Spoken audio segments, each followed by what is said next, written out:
안녕하세요. 산일번지 부북 리뷰의 부북짱입니다. 예, 오늘은 지난 10년 제목이 지난 10년 폭락론을 믿었으면은 하락론, 폭락론을 믿었으면은 대체 얼마나 손해를 입었을까? 대체 얼마나 손해를 입었을까? 요 제목으로 부의 나침반 나는 부자 김영일 지음 요 책을 리뷰해 보도록 하겠습니다. 지난 10년, 그러니까 괄호하고 폭락론을 믿었으면 얼마나 손해를 이제 입었을까? 요게 이제 제목입니다. 이 책의 별점은 5개예요, 5개. 좋다. 구해 주셔서 읽으면 좋습니다. 왜냐, 총론적인 성격이 비교적 잘 정리가 되어 있고, 그렇게 생각할 수 있구나. 그 인사이트 있는 부분이 이렇게 있습니다. 그 부분이 오늘 특히 소개되어 있기 때문에 들으시면은 그렇네, 일리가 있네, 확실히 이렇게 느끼실 수 있을 거예요. 보겠습니다. 지난 10년 폭락론을 믿었으면은 대체 얼마나 손해를 입었을까? 그러니까 오늘 세 번째 꼭지 시간이죠, 이제. 그다음에 부의 나침반. 그러니까 부동산 주로 부동산 이야기예요. 그다음에 나는 부자 김영일 지음 이렇게 써 있고, 이제 아이디고, 아이디 닉네임이죠, 닉네임이고, 성한당 출판사 이렇게 되어 있습니다. 그래서 2018년 9월 달이니까 얼마 안 됐고, 오늘 꼭지가 10년 동안 폭락론을 믿었으면 대체 얼마를 손해를 입었을까. 그 다음에 금리가 오르면 부동산이 폭락한다고, 요거 하나 있고, 그 다음에 물가 상승, 부동산 투자의 북극성. 이거는 제가 이제 적었어요. 그 다음에 가계부채가 사상 최고라고, 요것도 이렇게 해가지고 정리를 해봤어요. 요 네 마디를 이번에 다루겠습니다. 첫 번째 마디부터 가겠습니다. 10년 동안 폭락론을 믿었으면 대체 얼마를 손해를 입었을까? 지난 예전에 이제 부동산 폭락론 이렇게 해가지고 부동산 대폭락 시대가 온다, 부동산이 대세 하향하는 시대가 온다, 그런 책이 있었죠. 그렇게 해가지고 그거를 만약에 10년 동안 믿었다, 그러면은 얼마를 손해봤을까요? 그것과 관련된 내용이 이 책에 소개되어 있습니다. 그래서 부동산 하락론자들은 이제 서민의 재산을 지켜준다 이렇게 얘기를 하죠. 근데 지켜주는 게 아니에요. 왜냐면 물가가 상승하기 때문에 물가 상승만큼 재산을 잃게 만들고 있는 거다, 이렇게 얘기를 하시면 됩니다. 부동산이 거의 진짜 지킨다라는 얘기가 되고, 그리고 부동산 한 채 갖고는 거의 지킨다 이런 수준이고, 진짜로 불리는 거는 사업을 해야죠. 벤처에 투자를 하거나 그래야 되는데, 반기업 정서, 그 다음에 사업하는 사람은 나쁜 사람, 그 다음에 감옥을 다 보내버리는 거, 그런 걸로 가면은 사회적인 분위기가 이제 안 좋아지는 거죠. 그러면은 벤처에 투자를 못 하니까 돈이 다 부동산을 또 굴러갈 수도 있는 거죠. 그래서 부동산 하락론자들의 허무맹랑한 주장으로 인해 손해를 보는 것은 역설적이게도 이들이 주로 자신의 이론을 설파하는 서민들이다. 내 집 마련이 절실한 서민들은 높은 문턱의 아파트 값의 지뢰에 겁을 먹고 자의반 타의반 부동산 하락론자들의 주장에 동조해왔다. 지뢰에 겁을 먹은 것도 사실 아닙니다. 그냥 떨어질 것 같으니까 안 사는 거예요. 인구가 준다고 하니까. 그래서 반복을 해요. 왜냐면 저는 지겹죠. 전 반복을 하니까 지겹죠. 그렇지만 처음 들으시는 분도 있으실 거 아니에요. 이 동영상이 처음 들으시는 분들. 그런 분들을 위해서 말을 합니다. 그리고 그만큼 중요하고, 부동산 값이 오르는 게 아니라, 집값이 오르는 게 아니라,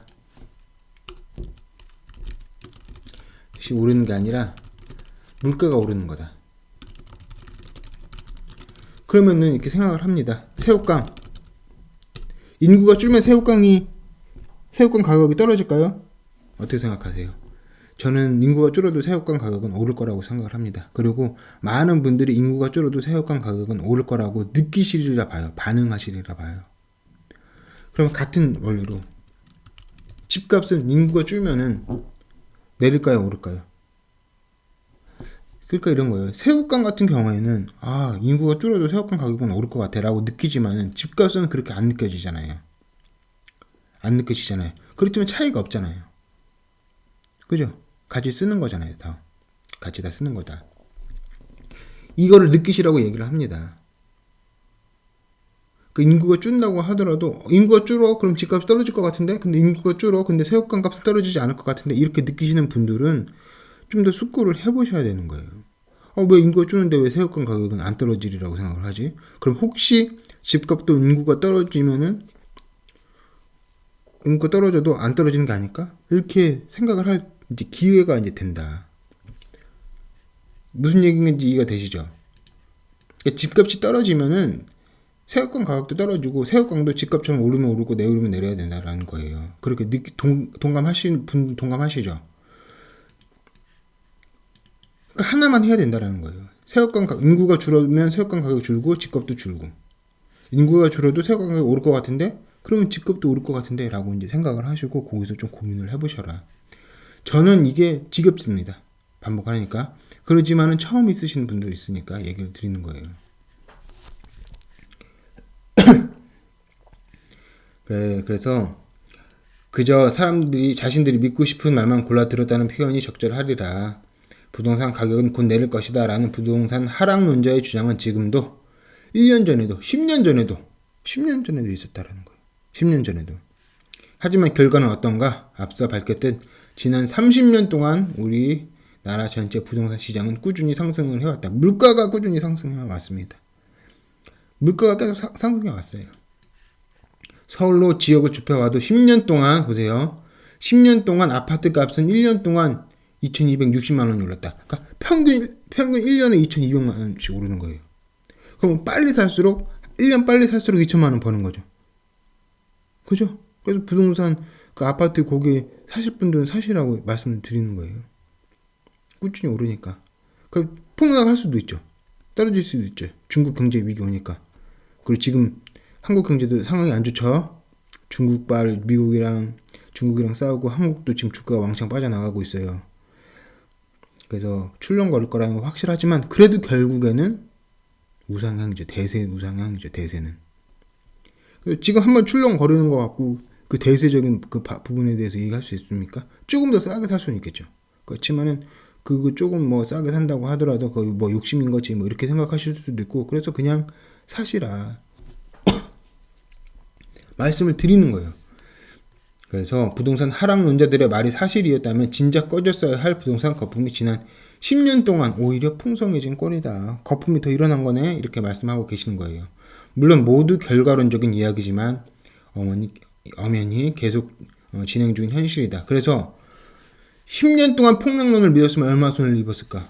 1년에 2,260만 원이라고 그랬죠. 10년이죠. 그럼 2억 2,600만 원을 손해본 겁니다.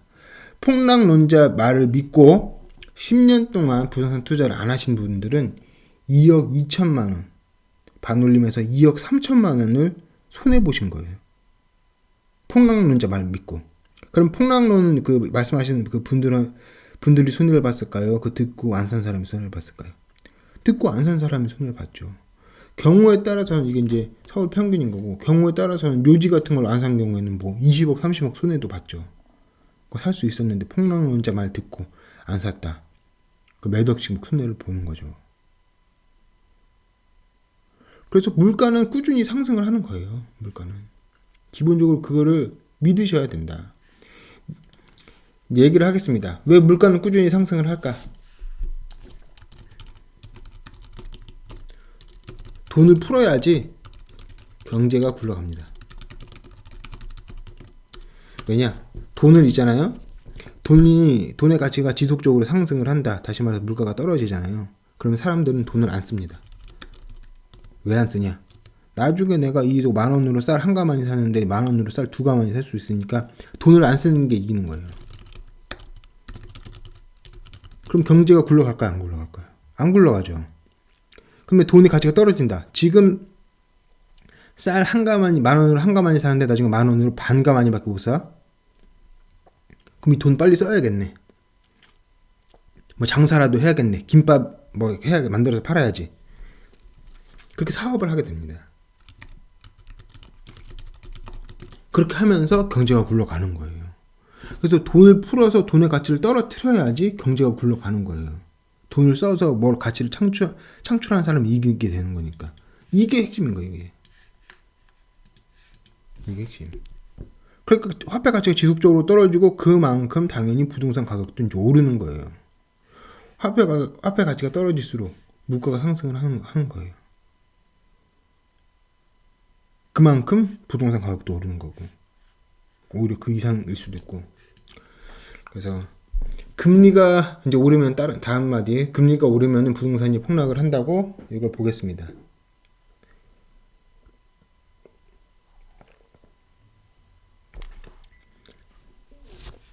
오케이.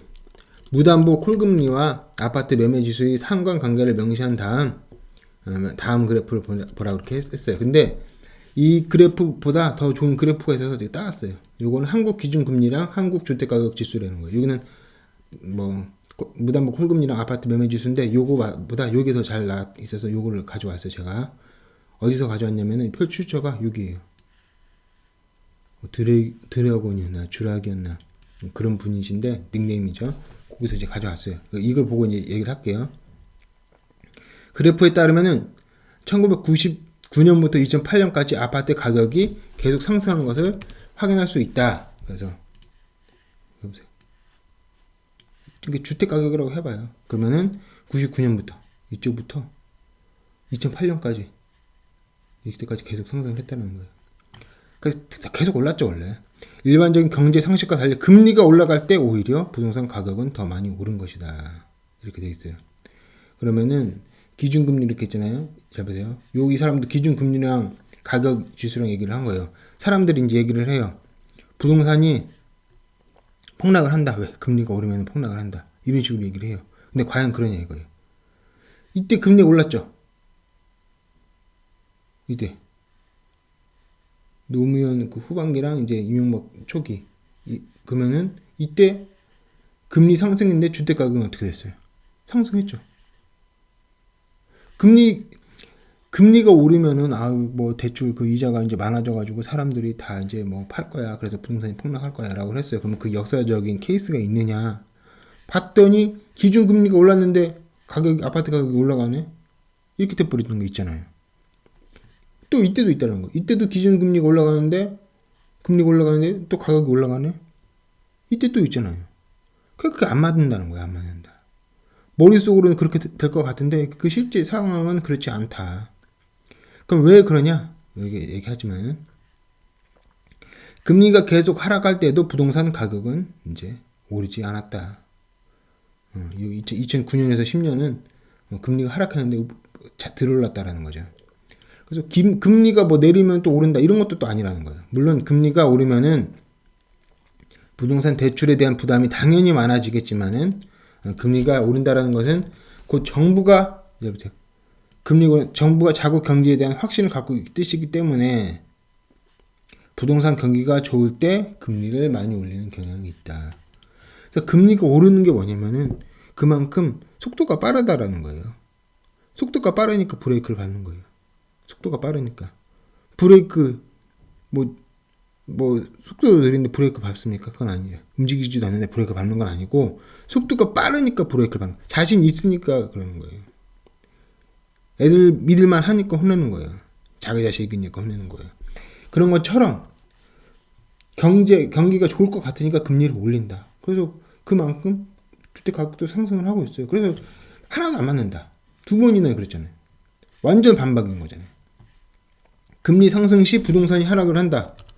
이걸 반박한다는 거예요. 그러면은 상관성이 없다 이렇게 할 수도 있고 완전 반대로 금리가 올랐는데 주택 가격도 올랐다, 아파트 가격도 올랐다. 이거 바로 얘기가 딱 나오잖아요. 그러니까 완전히 반박이 되는 거죠. 금리가 오르면 부동산이 폭락한다. 반박이 있는데 금리가 오르는데 부동산이 또 오른 경우 있었는데 반박이 바로 되잖아요. 이렇게. 근데 생각만 갖고 대출 뭐 이렇게 이자가 막 많아져가지고 그 케이스가 이렇게 나오잖아요. 그 케이스가 아니라는 게. 그럼 이거 설명을 해야죠. 어떻게 설명을 할 거냐? 자국 경제 확신을 갖고 좋다고 생각을 하니까 금리를 오른다. 자신을 갖고 있으니까. 지금 미국도 마찬가지죠. 미국도 금리를 오르는데 트럼프 들어와가지고 최고 호황이라고 하잖아요. 그래서 트럼프가 금리 오르는 거 싫어. 더 경기가 더 좋아졌으면 좋겠는데 이런 식으로 이야기를 하고 있는데 금리를 올렸을 때 하는 건 뭐냐? 미국 경기가 좋으니까 금리를 올린 거예요. 금리가 좋으니까. 나쁘면은 그럼 금리를 내려야죠. 돈을 풀어야죠. 아까 얘기했잖아요. 돈을 풀어야지 돈을 풀어야지 경제가 굴러가니까. 안 쓰는 게 이기는 거 그걸 못하게 하기 위해서 자꾸 화폐 가치를 떨어뜨려 가지고 막 쓰게 하는 거예요. 저희 리뷰도 있어요. 2016년 집값 폭등 시 금리 상승, 이 책을 리뷰를 하면서 요걸 얘기를 했습니다. 비슷한 얘기를. 근데 그때 사용했던 그래프보다 요 그래프가 더 좋은 것 같아요. 그래서 요걸 인용을 했어요. 금리가 올랐을 때 올랐잖아요. 올랐을 때 올랐잖아요. 오르면 폭락한다고? 근데 이건 어떻게 설명해? 그러면 바로 이렇게 반박이 돼버린다. 바로 반박이 되잖아요. 이렇게 됐다. 그래서 이거 약간 그거고 이걸 줄여야겠다.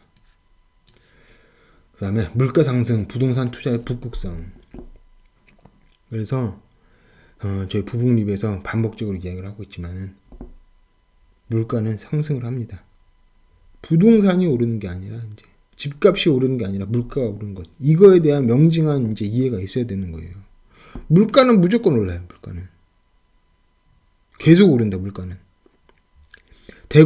미국 대공황 경험 이후에 사람들이 알았어요. 돈을 안 풀어서 대공황이 왔다. 그래서 2008년도에 버냉키가 헬리콥터로 돈을 찍어낸다고 했죠. 그게 무슨 뭐 버냉키가 지어낸 말이 아니라 원래 책에 있어요. 밀턴 프리드먼 책에. 그 책을 인용을 한 겁니다. 밀턴 프리드먼 연구를 했어요. 대공황 연구를. 그게 화폐적 현상이었다. 돈을 안 풀어서 그렇다. 그 얘기를 한 거예요. 그래서 버냉키가 교훈을 얻은 거예요. 그래서 그렇구나. 그럼 2008년에 돈을 풀자. 대공황을 연구한 버냉키가 돈을 그래서 그때 풀게 된 겁니다. 경기가 안 좋을 땐 돈을 풉니다. 경기가 안 좋을 때. 그리고 굴러가기 위해서 돈을 풀어야 되는 거예요. 그래서 이제 결국 계속 돈을 풀게 되는구나. 이걸 이해를 하셔야 됩니다. 이해를 하셔야 돼요. 그래서 결국 부동산 시장이 반드시 상승으로 돌아갈 라고 믿는 단단한 마음가짐이 필요하다. 이게 맞아요. 결국 상승할 거라는 게 오셔야 된다. 와야 된다. 저희 부모님이 이제 많죠. 물론 그러한 자신의 결정의 확신을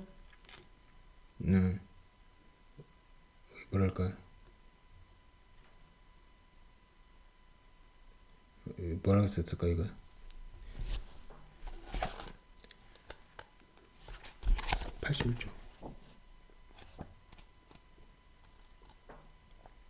심어줄 결정 확신을 심어줄 근거를 찾는 게 필요하다. 제가 심어줄. 그래서 그러한 결정에 확신을 심어줄 근거를 찾는 것은 투자자 본인의 몫이다. 이렇게 되어 있습니다. 그러니까 근데 그게 어려운가 봐요. 물가가 계속 상승을 하는구나. 그래서 부동산 가격도 상승을 하는구나. 그거에 대해서 단 하나지만은 그걸 믿는 게 이제 어렵다. 그래서 이렇게 뭐 부부미비 하면 확 다 믿을 것 같잖아요. 그렇지 않다. 원래 거의 반쯤 이제 믿을까 말까 하시는 분들이 이제 찾아서 듣는 거고, 듣고 나서도 좀 깨름직하다가 더 이제 들으시면서 이제 확신을 하게 되시는 건데, 사람들 많이 이렇게 생각을 안 합니다. 생각을 안 하고 각자의 일에 사람들이 많이 빠져 있어요. 이 투자 책에서 다 나왔는데 그러면 다른 사람들이 다 따라하지 않을까요? 안 따라합니다. 거의 따라할 사람들이 열려있는 사람들이 책을 읽고 닫혀있는 사람들은 받아들이지 않아요. 그리고 받아들이지 않는 게 굉장히 크다. 예를 들어서 이제 저는 이제 교회를 다니니까 그 이제 복음이라고 그래가지고 이제 전도를 해서 그 얘기를 많이 했죠. 사람들이 사도 바울이니 많이. 그 2000년 동안 한 거예요. 2000년 동안 그 복음 얘기를 했습니다. 근데 사람들이 다 듣나요? 다 듣는 건 아니잖아요. 그 비율이 이제 거의 이제 일정화돼 있잖아요. 그러니까 얘기를 해도 다 듣는 게 아니라니까요. 뭐 투자법 이게 있으니까 사람들이 이제 다 알겠지. 이게 아니라 이게 굉장히 큰 한계를 갖고 있다. 부딪히고 있다. 그래서 부동산 시장 반드시 상승한다. 왜? 물가가 오르니까. 물가가 오르니까. 그래서 뭐 부동산 이거 보니까 저도 보니까 책에 대해서도 책을 좀 보니까 붕당 정치처럼 이제 학파가 있어요. 뭐 대세 뭐 우상향 학파, 뭐 폭락 학파, 그다음에 뭐 하락 학파 뭐 이렇게 해가지고 학파가 이제 크게 상승한다, 하락한다 이게 나눠져 있는 것 같아요. 상승한다, 하락한다. 그럼 저는 상승한다죠. 대세 상승한다.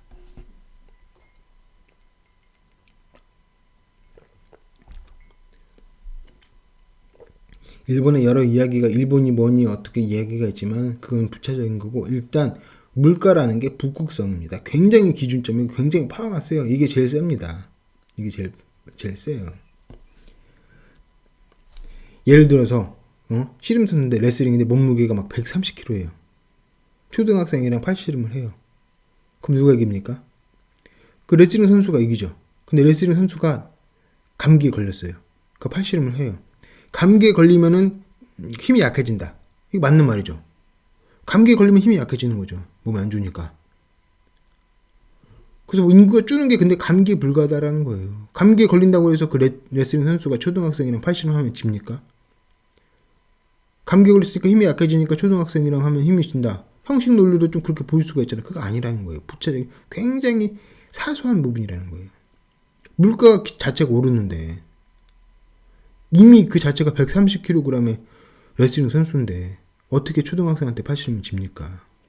물가가 계속 오르는데 어떻게 부동산이 떨어져요? 부동산이 만약에 지속적으로 떨어진다. 그럼 사람들이 부동산 담보대출 안 하고 기존 담보는 어떻게 됩니까? 망하는 거죠. 그럼 은행 망하는 거죠. 은행 망하면 나라가 망하는 거죠. 부동산이 100% 만약에 하락한다. 그럼 은행이 그 담보로 가지고 대출해줘요? 안 해주죠. 그럼 경매 나오는 거 있잖아요. 그럼 경매할 때 사람들이 낙찰 받아요? 안 받죠. 100% 떨어질 거라고 확신되면은. 그러니까 아예 사회 시스템 자체를 굴러가지 못하게 하는 거죠. 그게. 그죠?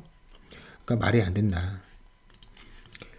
가계부채가 사상 최고라고 이 부분도 물가와 관련을 해가지고 얘기를 할 수 있는 부분이에요. 이 부분도 이제 재미가 있어요. 인사이트가 있다고 생각하고 아 맞지 이런 생각이 듭니다. 최근 각종 매체에서 떠들고 있는 가계부채 역시 마찬가지다. 이제 이거 얘기도 과장됐다는 거예요. 감기에 불과한 건데 초등학생이 레슬링 선수를 이긴다라고 얘기하는 것과 똑같다. 신문과 TV에서는 연일 우리나라 가계부채가 사상 최대라며 마치 내일 당장이라도 나라가 파산할 것처럼 호들갑을 떤다. 이렇게 하락론자들은 이에 편승해 가계부채 문제가 터지면 부동산이 폭락할 것이라고 주장을 한다. 그래서 부채의 습격이라는 책이 있습니다. 그 가계부채 얘기한 건데 인사이트가 있어요. 있긴 있지만은 리뷰를 할까 말까 제가 하는데 한 10년 전에 써진 책인데 다음에는 다음 한국 위기는 요 가계부채 문제라는 거예요. 그래서 IMF 때는 기업 부실이었지만은 차기 이제 문제는 가계부실이다 이렇게 볼 거다. 그래서 그거는 맞죠. 그 부분 이제 그만큼 기업은 이제 튼튼해졌다라는 건데.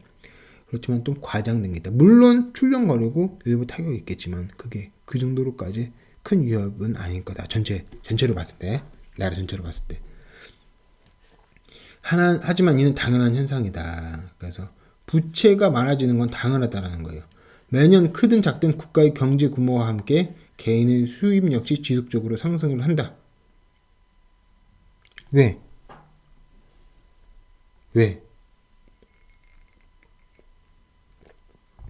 물가가 상승을 하니까.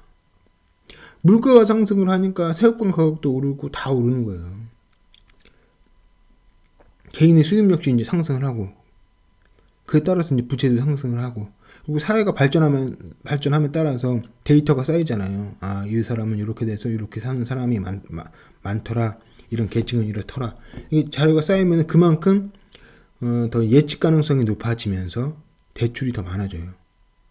그 계산이 되니까 이렇게 될 거라는 계산이 되니까 그렇게 해서 돈을 꿔주는 게 더 많아집니다. 그래서 사회가 발전하고 투명해지고 예측 가능성이 높아질수록 신용이 많아지는 거죠. 신용이 많아진다. 대출이 많아진다라는 거죠. 그 대출은 무조건 이건 아니죠. 미국도 부채로 일어선 나라잖아요. 처음에 나라 건국했을 때. 그건 이제 좀 먼 얘기고, 또한 다양한 이유로 경제 규모가 늘어나는 만큼 부채는 늘어날 수밖에 없다. 한마디로 경제가 발전하는 나라에서는 부채가 최상일 수밖에 없다. 당연한 거죠, 이제. 발전함에 따라서. 특히 가구부채 연체율은 꾸준히 줄어드는 추세를 보이는데 이는 곧 재무 건전성이 높아졌음을 의미한다. 쉽게 말해서 개인에게 언제든지 빚을 갚을 능력이 충분하다는 것이다. 그래서 이 문제도 크지 않다라고 이제 저자는 이야기를 하고 있습니다. 그렇지만 다음 부분에서 약한 고리는 요건 맞다는 건데, 약한 부위가 기업보다는 이제 개인 부분이 맞긴 맞는데, 그 부분에 대해서 고민해야 될 건 맞지만 그게 심각하냐? 그거는 이제 아닐 거란 얘기. 그래서 저자가 얘기를 합니다. 필자가 고등학교 시절 도서관에서 맛있게 먹던 우동 한 그릇 가격은 400원이었다. 지금은 5,000원을 줘야 된다, 최하. 단순히 따져봐도 10배 이상 올랐다. 물가가 올랐다라는 거죠. 그러면서 봐보세요. 우동 가격은 항상 사상 최대를 경신하고 있다. 언제나 사상 최대인 거예요.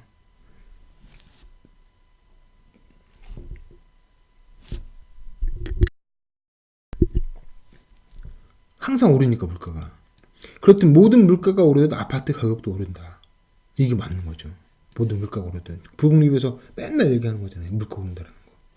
그에 비례해 부채가 늘어나는 것은 당연한 것인데도 불구하고. 그래서 물가가 오르고 그에 따라서 부채도 늘어난다. 하락론자들은 마치 국가가 파산이라도 날 것처럼 호들갑 떨고 있다. 이게 맞다고 생각합니다. 이 취지에 대해서 동감합니다. 물가가 오르기 때문에 아파트 가격도 오르고, 물가가 오르기 때문에 부채도 이제 늘어나는 건데, 사상 최대 부채? 당연한 건데, 지금 사상 최대 임금인데. 그래서 이렇게 얘기할 수 있어요. 제가 보세요. 우동 가격 사상 최고죠. 물가가 지속적으로 상승을 하니까 우동 가격 사상 최고예요. 그 다음에 새우깡 가격 사상 최고죠.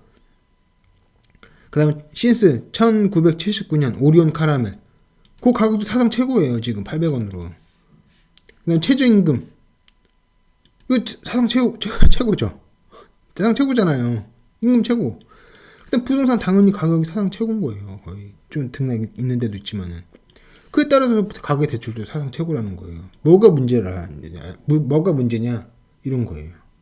이해가 되세요? 그래서 가계 부채가 사상 최고래. 뉴스. 그 뉴스를 걸러들을 수 있어야 된다. 생각을 하면서. 부국 리뷰가 그렇게 좀 그런데 도움이 될 수 있는 채널이 되었으면 이제 좋겠습니다. 이제 좀 되셨어요? 다 재밌죠? 가계 부채가 사상 최고라고? 최고야. 근데 물가도 사상 최고잖아. 당연한 거 왜 그래? 지금 우리가 가장 늙은 나이예요. 지금 우리가 내 나이가 가장 늙은 나이야. 내 나이에 있어서. 맞잖아. 당연한 거잖아요. 그런 거랑 똑같다라는 거예요.